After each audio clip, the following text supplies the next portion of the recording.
अस्सलाम वालेकुम कैंसेरियंस, मैं हारिस अज़मी प्रोफेशनल एस्ट्रोलॉजर आपकी खिदमत में हाजिर हूँ इस हफ्ते का एस्ट्रोलॉजिकल रिसर्च वर्क लेकर। कैंसेरियंस, आपके इस वक्त प्लैनेटरी पोजीशन के दो हिस्से बने हुए हैं, एक बहुत पॉजिटिव है और एक जो है वो थोड़ा ट्रबल में। आज ये जो हफ्ता है ये 16 तारीख से 16 सितंबर से शुरू होकर 21 सितंबर तक जाएगा। 15 सितंबर से शुरू होकर 21 सितंबर तक जाएगा। इस हफ्ते दो चीज़ें पिछले ही हफ्ते का तसलसल है। मार्स एंड सन जो है वो आपके 3rd हाउस में है एंड मरकरी और वीनस जो है वो आपके 4th हाउस में। जुपिटर आपके यहाँ 6th हाउस में पावरफुल पोजीशन पर है, बट सैटर्न आपके 7वें घर में था।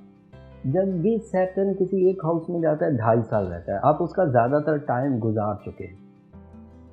सैटर्न 17 तारीख को रेट्रोग्रेशन से निकलकर डायरेक्ट हो जाएगा, 17 तारीख की शाम। रेट्रोग्रेशन सीजन में सैटर्न कमज़ोर परफॉर्म कर रहा था तो आपको कोई ज़्यादा ट्रबल नहीं आ रही, बट ये एक ऐसा प्लैनेट ज़रूर है जो रेजिस्टेंसेस देता है। ऐसी रेजिस्टेंसेस के जो आपके वीक एरियाज़ होंगे उन्हें ज़्यादा ट्रबल देगा।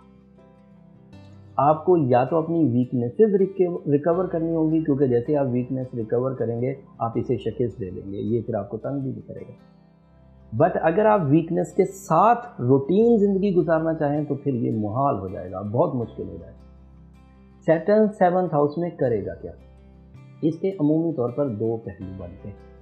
सैटर्न वैसे तो जजमेंट देता है, सैटर्न आपकी कमज़ोरियों की निशानदेही करता है, क्योंकि वहाँ ट्रबल शुरू हो जाती है तो निशानदेही तो खुद ब खुद हो जाएगी।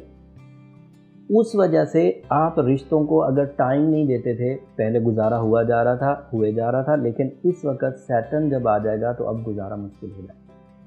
इसका एक दूसरा पहलू, नए रिश्ते स्पेशली लाइफ पार्टनरशिप में डिलेज आएगा कैंसेरियंस के लिए, या हस्बैंड एंड वाइफ रिलेशन में कुछ कमज़ोरी ज़रूर आएगी और इसका रुझान अभी 17 तारीख से बढ़ने लगेगा। जो हस्बैंड एंड वाइफ स्ट्रॉन्ग है अपने रिलेशनशिप में, मोहब्बत का पहलू बहुत ज़्यादा है, प्यार है, एक दूसरे पर एतमाद है, कोई प्रॉब्लम नहीं आएगी, तो ज़रा भी परेशान ना। लेकिन अगर कोई ऐसा रिश्ता, हस्बैंड एंड वाइफ के रिश्तों में ऐसी कमज़ोरी थी कि बात बात पर उलझाव था, बात बात पर एक दूसरे से नफरत या अदावत पैदा हो जाती थी, एक एक जुमला दूसरे की बेइज्जती करने के लिए काफ़ी होता था, फिर आपको ये सैटर्न ट्रबल देगा। अगर रिलेशनशिप में पहले ही रुकावटें थी, रिलेशनशिप ट्रबल फेस कर रहे थे, शादी में डिले आ रहा था, तो सैटर्न अब उसे और इन्हेंस कर देगा। तो ये एक बहरहाल ऐसी खबर है जिसको एड्रेस करने की ज़रूरत है। तो ये इसका एक पार्ट है, आपके इस हफ्ते का एक पार्ट। जो पॉजिटिव पार्ट है वो है मार्स का 3rd हाउस में होना सूरज के साथ। मार्स 3rd हाउस में पॉजिटिव नहीं होता, बट सूरज के मार्स के साथ ही हो जाने से वो पॉजिटिव हो गया। तो 3rd हाउस में बहरहाल अजीज़ व अकारब की सपोर्ट आपको मुयस्सर रहेगी, लेकिन अजीज़ व अकारब की सपोर्ट लाइफ पार्टनरशिप की सपोर्ट में कोई रोल अदा नहीं करेगी। आपको अपने बुज़ुर्गों, अपने करीबी लोगों से मिल बैठने और उनसे मदद हासिल करने, उनसे ऑफ़र्स आने, उनकी तरफ से एक वार्म वेलकम मिलने का रुझान रहेगा, लेकिन बहरहाल उसका ताल्लुक सैटर्न को बैलेंस नहीं करता। दूसरा जो आपका प्लस फैक्टर है वो है आपका 4th हाउस, वहाँ वीनस है, वहाँ मरकरी है। बहरहाल आप मटीरियली काफ़ी स्मूथ है। जज्बाती तौर पर जब वीनस 4थे घर में आता है तो आपको आर्ट लविंग बनाता है। मरकरी आपके 4थे घर में होगा तो आपके अंदर एक क्रिएटिव स्किल को मेंटल सपोर्ट भी मिल जाएगी, ज़हनी ज़रफ़े भी। तो ये दो पहलू आपके पॉजिटिव। फिर जुपिटर का आपके 6th हाउस में होना अदरवाइज एक पॉजिटिविटी है। Jupiter is a sign of good luck, Jupiter is a sign of big rewards, Jupiter is a sign of enhancement of your reward. तो ये बहरहाल चलेगा। और इन दो चीज़ों के चलने से, इन तीन चीज़ों के चलने से, मार्स और सन के 3रे घर में चलने से, वीनस और मरकरी के 4थे घर में चलने से, जुपिटर के आपके 6th हाउस में चलने से बहरहाल एक पॉजिटिव साइन है। लेकिन सैटर्न को जब तक बैलेंस नहीं किया जाएगा, ज़िंदगी का एक बड़ा हिस्सा ट्रबल में आ सकता है।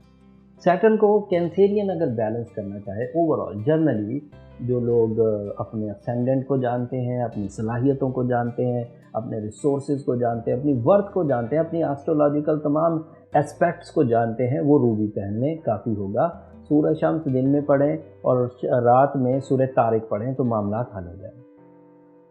सैटर्न अभी लंबा डायरेक्ट रहेगा, मई तक तो रहेगा, मई 2020 तक।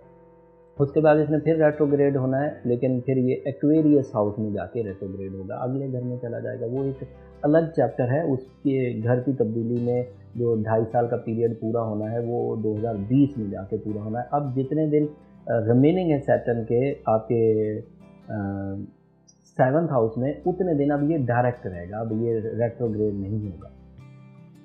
सो इसको सहकर ना गुजारें, बर्दाश्त करके, टॉलरेट करके ना गुजारें, इसको रिजॉल्व करके इस पीरियड को काउंटर करके मामला को हल करिए। काउंटर के लिए जो जनरल रेमेडी है वो रूबी की सूरत में सूरह तारक है, सूरह शम्स है, ये पढ़ने से मामला हल हो जाएंगे। अब आखिरी जुमला, सैटर्न अगर पॉजिटिव हो तो ब्लैक कलर बहुत रास आता है, वो सैटर्न को अट्रैक्ट करता है, पॉजिटिविटी ज़्यादा अट्रैक्ट होती सैटर्न की। लेकिन अगर सैटर्न नेगेटिव हो और फिर आप ब्लैक कलर यूज़ करें तो सैटर्न की नेगेटिविटी ज़्यादा अट्रैक्ट होने लगेगी, जो आपके लिए ट्रबल मेकिंग की वजह बनेगी। सो जितना ब्लैक कलर कैंसेरियन इस सीज़न में अवॉइड कर सके उतना अच्छा है।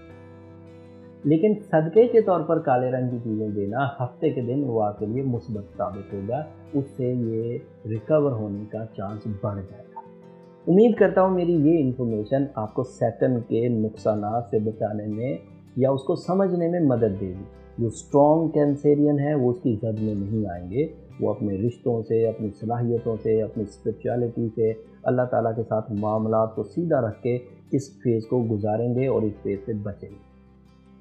जो और ज़्यादा क्रिएटिव कैंसेरियंस हैं वो सैटर्न जिन एरियाज़ में आपकी कमज़ोरियों को पिंच करता है वो कमज़ोरियाँ दूर करने में कामयाब हो जाएंगे। जो ज़रा कमज़ोर कैंसेरियंस हैं उन्हें फिर रेमेडी की तरफ जाना ही पड़ेगा, अदरवाइज़ उन्हें कई तरह के मसाइल का सामना करना पड़ेगा। सैटर्न का फेज़ आपकी ज़िंदगी के हर ही शोबे पर थोड़ी थोड़ी प्रॉब्लम डालता है। ये ओवरऑल प्लैनेटरी पोजीशन थी, उम्मीद करता हूँ आपको समझ आ गई होगी। स्टूडेंट्स के लिए अच्छा टाइम है, मरकरी अच्छी पोजीशन पर है, वो काम कर सकते हैं। क्रिएटिव लोगों के लिए भी अच्छा टाइम है, डॉक्टर्स के लिए अच्छा टाइम है, वकला के लिए अच्छा टाइम है। घरेलू ज़िंदगी वाली ख़वातीन जो कि हाउस वाइफ हैं उनके लिए जब तक सैटर्न मौजूद है तब तक आपको थोड़ी परेशानी रह सकती है, उसके लिए एक्स्ट्रा एफर्ट्स आपको करने की ज़रूरत है। उम्मीद करता हूँ आप मेरी इन्फॉर्मेशन को समझ गए होंगे। अगले हफ्ते तक के लिए इजाज़त दीजिए, अगले हफ्ते इसको और थोड़ा एलेबरेट करूँगा। अगले हफ्ते सन भी अपना घर बदल देगा एंड अगले हफ्ते सैटर्न से रिलेटेड जब तफसील बयान करूँगा तो आपको समझने में और मदद मिलेगी। यहाँ वीडियो ख़त्म हो चुकी, लेकिन बस जाते जाते वो एक छोटी सी रिक्वेस्ट के लिए इसको अपनी दुआ में ज़रूर याद रखिएगा। दूसरा, चैनल को ज़रूर सब्सक्राइब कर लीजिए, उससे हमारी हौसला अफजाई हो जाती है। अगले हफ्ते तक के लिए इजाज़त दीजिए, अल्लाह निगहबान।